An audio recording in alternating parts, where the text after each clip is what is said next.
Ok, alors bonjour à toutes et à tous et bienvenue dans cette nouvelle vidéo. Donc aujourd'hui, je suis heureux de faire cette vidéo sur l'action GTT parce que ça fait un moment que j'ai pas fait de vidéo et encore plus longtemps que j'ai pas sorti de vidéo assez exclusive sur des actions en particulier. Donc aujourd'hui, on va analyser l'action GTT, Gaz Transport et Technigaz. Donc l'idée c'est est-ce que investir dans GTT c'est un bon placement au long terme? Est-ce que c'est un placement d'avenir? Donc dans cette vidéo, je vais structurer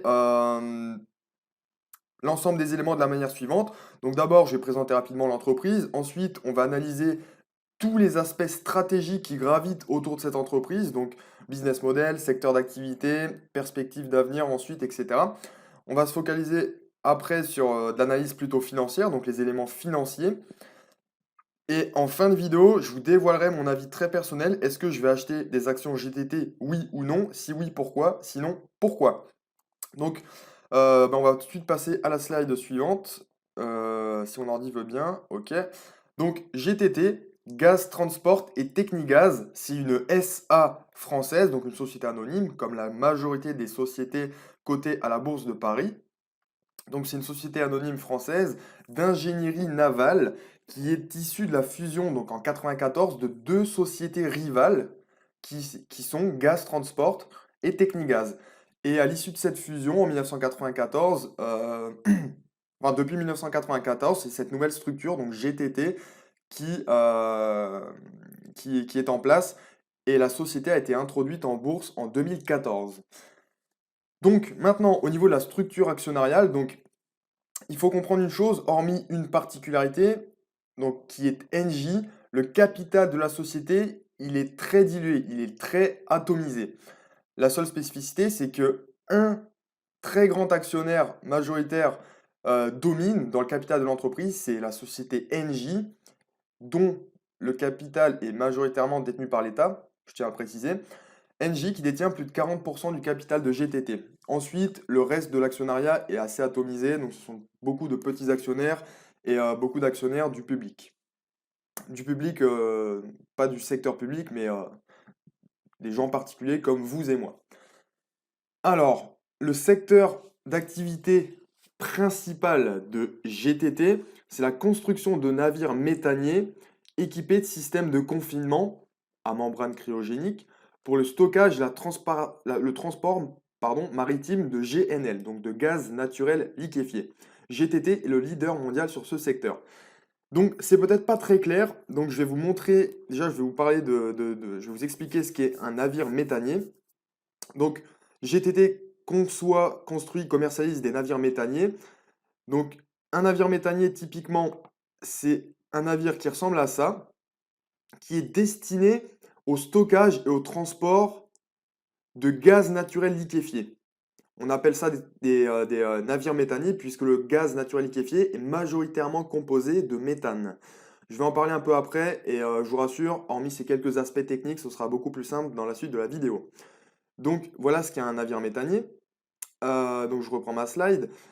Euh, eh bien, GTT construit des navires méthaniers comme celui que je viens de vous montrer, mais attention, la différence par rapport à la concurrence, c'est que ces navires méthaniers sont équipés de systèmes de confinement. Donc, c'est les fameuses grandes cloches que vous avez vues à la surface du bateau qui permettent de stocker le gaz naturel liquéfié. Et en l'occurrence, la technologie de GTT, c'est de confiner ce gaz avec des membranes cryogéniques et c'est un avantage concurrentiel qu'a GTT, j'en reparlerai juste un petit peu après. Et GTT est le leader mondial sur ce secteur. Donc un navire méthanier, donc navire destiné à stocker et transporter du gaz naturel liquéfié, voilà. Donc un fait marquant que je suis dans l'obligation de vous dévoiler puisque c'est important dans la compréhension du business de l'entreprise. En 2017, Gaz Transport et Technigaz, donc GTT, a lancé la technologie Mark III Flex, qu'elle a brevetée la même année. Et c'est la technologie qui est actuellement la plus utilisée par l'entreprise pour les méthaniers qu'elle commercialise. C'est-à-dire que la société GTT construit des navires méthaniers qui sont équipés de systèmes très spécifiques pour stocker et transporter ce gaz. Et en l'occurrence, c'est cette technologie, donc Mark III Flex, qui est la plus utilisée pour ces méthaniers. Donc, vous allez comprendre juste après pourquoi c'est si important. Si vous voulez, l'atout majeur en fait de ces systèmes de confinement, c'est qu'ils permettent de maintenir le gaz naturel liquéfié à température très basse pour qu'il demeure à l'état liquide. Et lorsque le gaz est à l'état liquide, il occupe un volume beaucoup moins important, et donc ça permet un gain de volume considérable pour le transport maritime de GNL. Donc finalement, ça permet de réduire énormément les coûts liés au stockage et au transport du GNL, puisqu'on peut jouer sur les volumes et donc gagner du coup en compétitivité et en productivité. Donc pour moi, il y a deux avantages concurrentiels majeurs qui se dessinent pour l'entreprise GTT. Tout d'abord, comme je l'ai dit précédemment, elle a une position de leader au sein de son secteur, au sein de son marché, et en plus, elle a un très fort pouvoir d'innovation. C'est vraiment une caractéristique qui définit bien GTT, c'est le côté novateur, c'est vraiment l'innovation qu'elle arrive à proposer au fil des années. Sachez que GTT dispose d'un portefeuille de brevets assez important, et vous allez voir ensuite, lorsque je passerai à la slide suivante pour vous parler des sources de revenus de GTT, l'exploitation de ces brevets lui permettent de générer énormément de cash, des marges énormes et permettent d'obtenir des redevances, donc des royalties très importants. C'est grâce à l'exploitation de ce brevet que l'entreprise gagne beaucoup d'argent. Donc ensuite, au niveau de la chaîne de valeur, donc je vais faire très simple. La chaîne de valeur, c'est tout simplement la chaîne entre, bah, disons, l'extraction de gaz dans les gisements offshore jusqu'à l'ensemble des étapes qui amènent à l'utilisation du GNL, donc par exemple en tant que carburant. Donc au niveau de la chaîne de valeur, donc l'activité donc de stockage et de transport de GNL, elle se situe entre les gisements offshore de GNL et les terminaux de réception maritime affectés à voilà, à la réception du gaz naturel liquéfié. Donc, est-ce que c'est un business prometteur? C'est la grande question. Donc, il y a une partie stratégique très importante dans toute cette analyse que je vous fais aujourd'hui. Vous allez comprendre pourquoi. Donc, le GNL, c'est une énergie. À quoi ça sert en fait? Est-ce que c'est quelque chose, est-ce que ça a de l'avenir? Le GNL, c'est une énergie qui est utilisée en tant que carburant, très majoritairement. Et en carburant, donc pour navires, pour véhicules routiers lourds, donc principalement pour des camions, pour véhicules ferroviaires, pour flotte aérienne d'avions non commerciaux et à l'avenir pour véhicules routiers particuliers. Le GNL, c'est un gaz composé essentiellement de méthane et sachez que le méthane est largement moins polluant et émet largement moins d'émissions à sa combustion, d'émissions de gaz à effet de serre que la majorité des énergies fossiles. La combustion de GNL, elle relâche très majoritairement de l'eau et du dioxyde de carbone, donc de l'H2O et du CO2. Et cette combustion émet jusqu'à 50% moins d'émissions de CO2 que tous les autres combustibles fossiles. Donc sur un plan environnemental, la combustion de GNL est bien plus intéressante que la combustion des énergies fossiles. Alors, en ce qui concerne le marché du GNL et sa croissance, sachez que l'exploitation de GNL à des fins commerciales prend énormément d'importance pour différentes raisons. La première, c'est l'envolée des cours du pétrole. Donc à long terme, les cours du pétrole vont grimper, c'est inéluctable. Ensuite, la seconde raison, c'est la raréfaction des ressources pétrolières et des hydrocarbures. Donc, comme vous le savez probablement, d'ici un siècle, il n'y aura probablement plus de pétrole, de gisement de pétrole sur Terre, sur la planète. Et ensuite, une dernière composante, on peut citer les motivations écologiques et le fait que voilà, l'exploitation de GNL s'inscrit d'une certaine manière dans un défi énergétique qui est de plus en plus, qui prend de plus en plus d'importance à notre époque. Maintenant, pour donner quelques chiffres, sachez que le taux de croissance de la production de GNL, donc le taux de croissance de ce business, de ce marché, depuis 2010, il est environ de 4% par an. Mais sachez que dans la prochaine décennie, ce taux de croissance va grimper à 5% par an. C'est les estimations de la plupart des analystes. Donc c'est un marché qui est quand même assez prometteur. Maintenant, pour vous donner quelques chiffres, sachez que le chiffre d'affaires de l'entreprise GTT provient en très très grande partie, dans sa majorité, plus de 90%, en réalité on approche plutôt plus des 95%. Le chiffre d'affaires de GTT provient majoritairement de la vente de navires, donc de méthaniers, et de la perception de redevances, donc des royalties en fait, issues de la construction de méthaniers. Donc en fait, c'est des royalties qui sont issues du droit d'exploitation du brevet phare dont j'ai parlé précédemment de GTT. Puisque l'entreprise commercialise des navires qui embarquent une technologie brevetée, les clients qui achètent des méthaniers à l'entreprise GTT doivent payer des redevances pour exploiter leurs méthaniers, exploiter la technologie qu'ils ont brevetée. Et ça permet à GTT tout simplement de dégager, comme vous allez le voir après dans les données financières, des marges énormes. Pourquoi? Parce que c'est une technologie que les concurrents n'ont pas.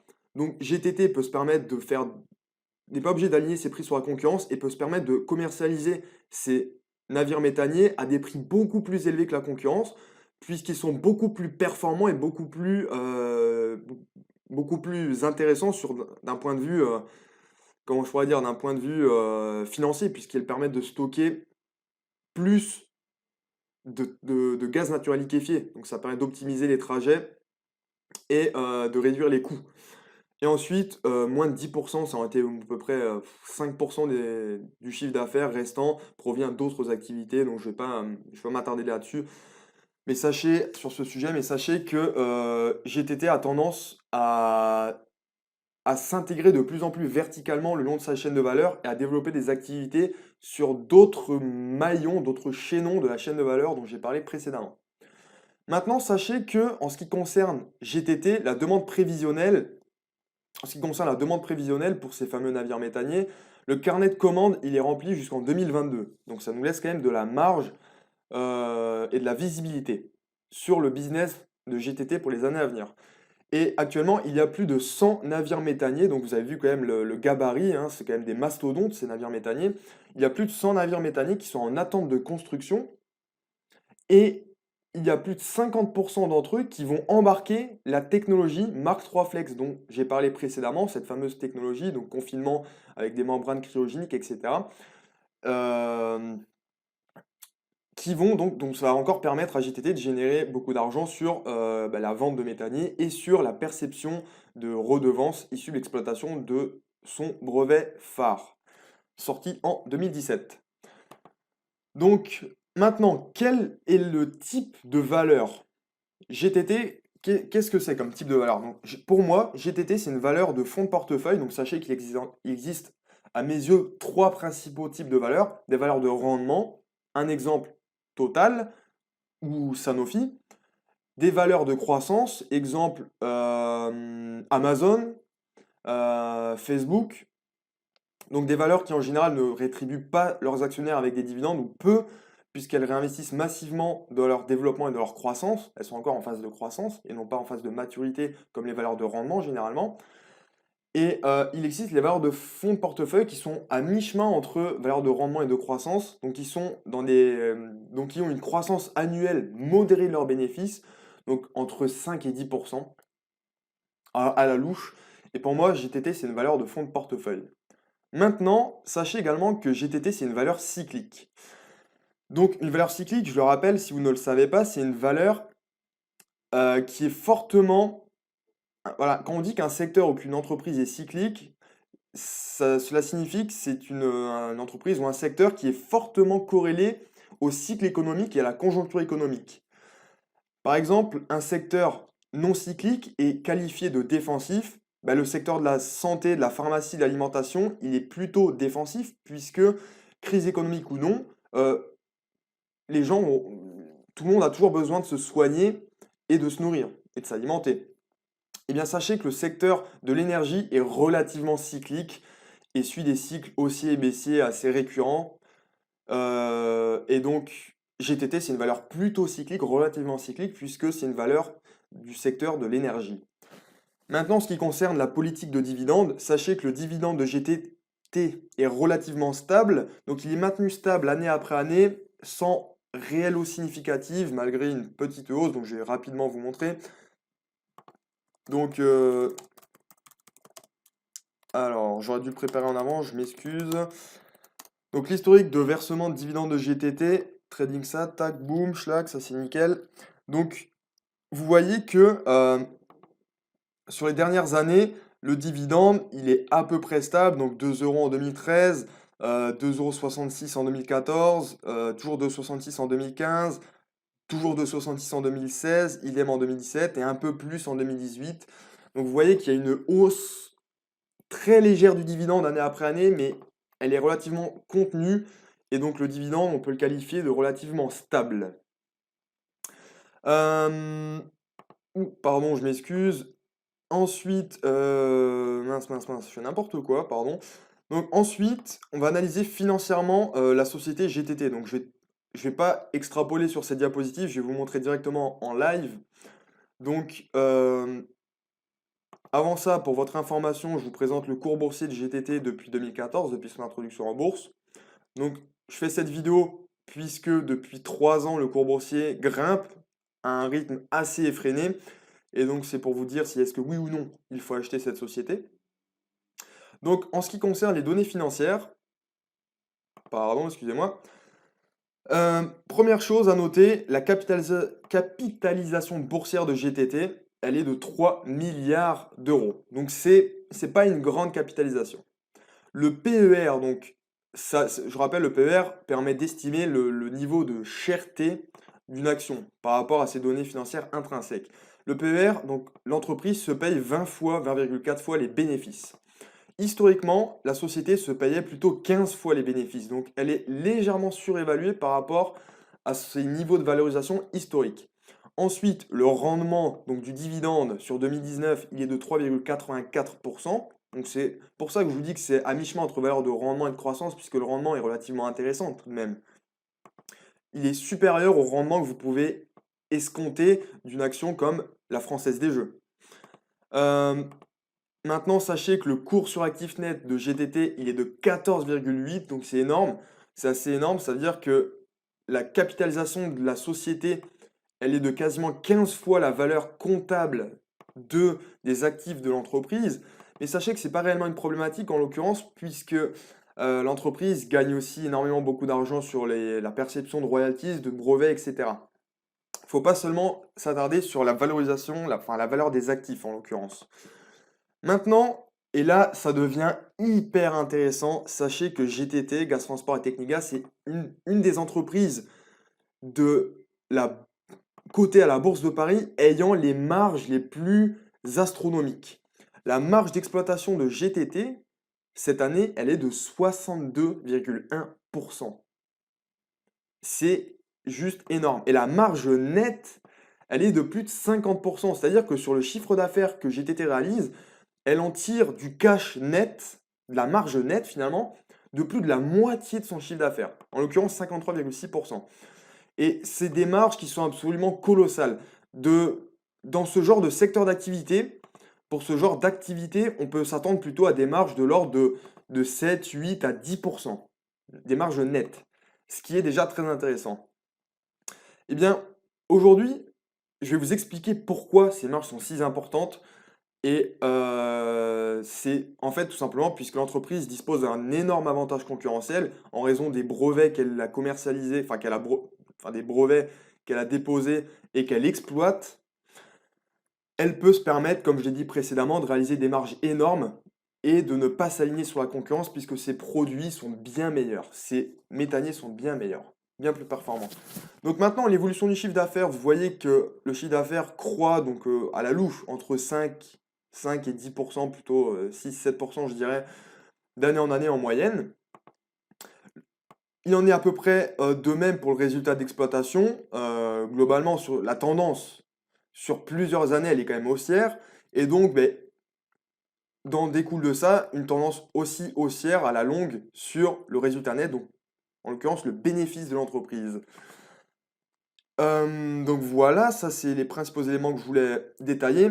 Maintenant, vous allez voir une chose assez importante, le ratio de versement de dividendes, il est de quasiment 80%. C'est-à-dire que la société reverse presque 80% de ses bénéfices aux actionnaires sous forme de dividendes. Certaines personnes pensent qu'au-dessus de 60-70% de payout ratio, donc de ratio de versement de dividendes, la société se met en danger. En l'occurrence, je vais tout de suite m'opposer à ça dans ce cas précis, puisque c'est une entreprise qui réalise des marges absolument phénoménales et qui dispose, en plus de cela, d'une trésorerie colossale, trésorerie qui est équivalente à plus de 50% du chiffre d'affaires annuel, donc c'est quand même considérable.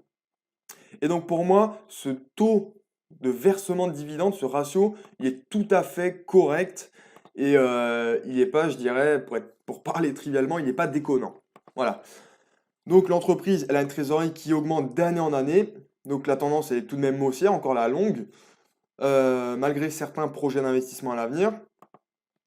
Donc voilà pour les principaux éléments financiers. Donc, je vais retourner à la slide maintenant.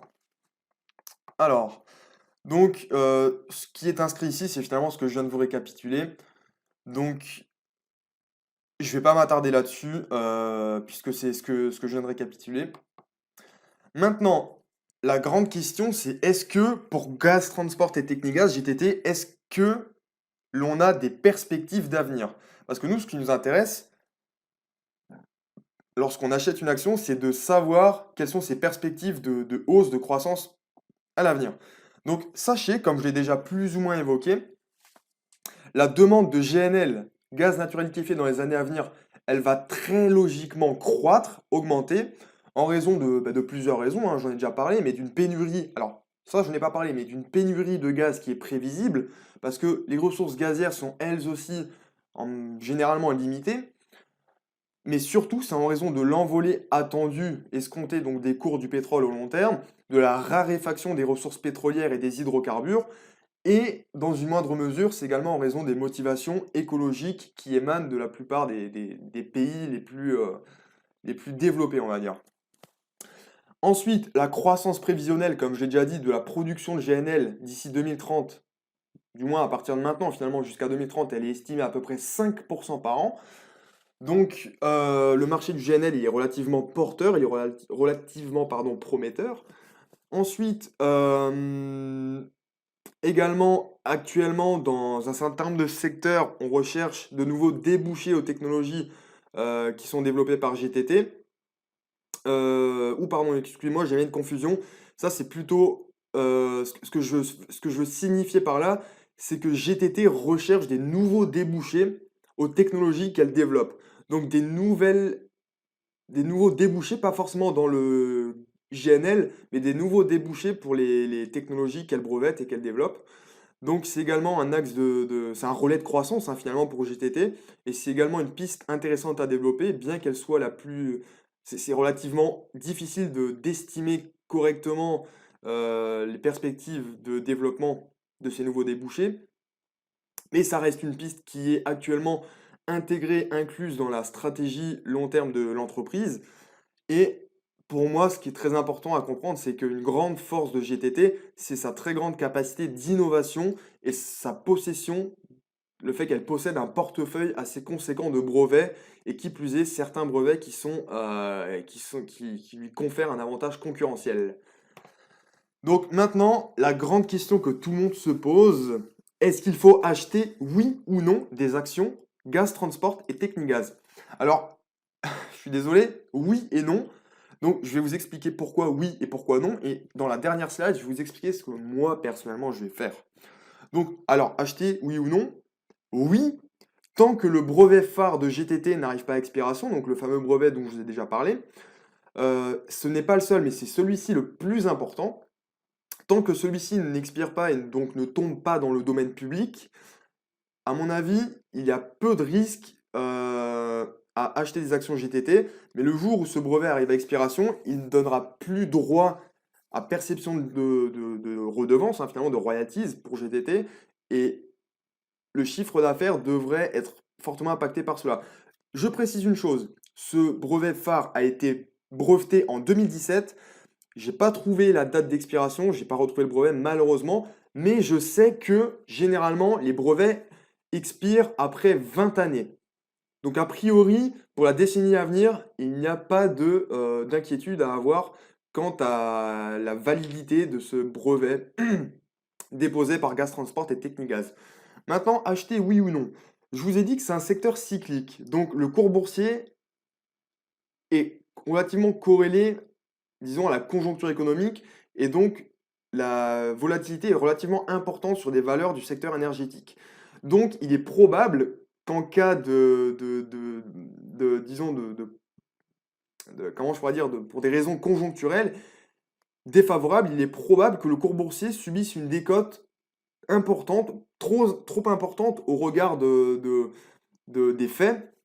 Et dans ce cas, ce serait une très bonne opportunité d'acheter des actions GTT, d'une part pour jouer un coup sur le court terme, lorsque les cours vont rapidement remonter, mais aussi d'autre part pour un investissement long terme, puisque ça reste une entreprise qui, à mon avis, est intéressante pour les 5-10 prochaines années à venir. Maintenant, est-ce qu'il faut acheter oui ou non des actions GTT? Alors non, si GTT perd ses avantages concurrentiels, dont le fait qu'elle dispose d'un portefeuille de brevets assez conséquent, et non donc si sa position sectorielle dominante est perdue. Je vous ai dit que GTT est leader de son secteur. C'est très important de savoir qu'une société est leader dans son secteur, puisque ça lui permet d'avoir un certain pouvoir de marché. Si GTT perd sa position de leader, à ce moment-là, il faudra commencer à s'inquiéter. Et non, ben, n'achetez pas GTT si vous avez des opportunités d'investissement encore plus intéressantes. Et en l'occurrence, c'est mon cas. Donc, je vais vous spoiler un peu ma décision finale. Personnellement, je ne vais pas acheter d'actions GTT parce que j'ai des opportunités d'investissement plus intéressantes. Mais, à mon avis, GTT, ça reste une entreprise intéressante. Et sachez une chose, c'est que selon moi, il est largement préférable d'investir dans GTT plutôt que dans la Française des Jeux. Clairement. Mais je pense qu'il est préférable, encore plus préférable, d'acheter des actions comme LVMH ou comme Hermès, sachant que ce sont deux actions qui sont, qui plus est, des aristocrates du dividende. Je referai d'autres vidéos à ce sujet.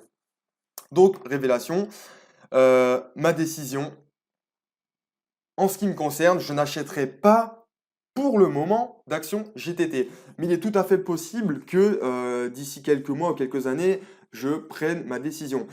Euh, Pour vous tenir informé d'ailleurs, sachez que d'ici, je pense, quelques semaines ou quelques mois, car je suis relativement occupé, je vais vous dévoiler mon portefeuille boursier intégral, à la fois sur mon compte titre et mon plan d'épargne en action et mon PEA-PME également, enfin l'intégralité de mes positions et le support d'investissement dans lequel je les ai logés.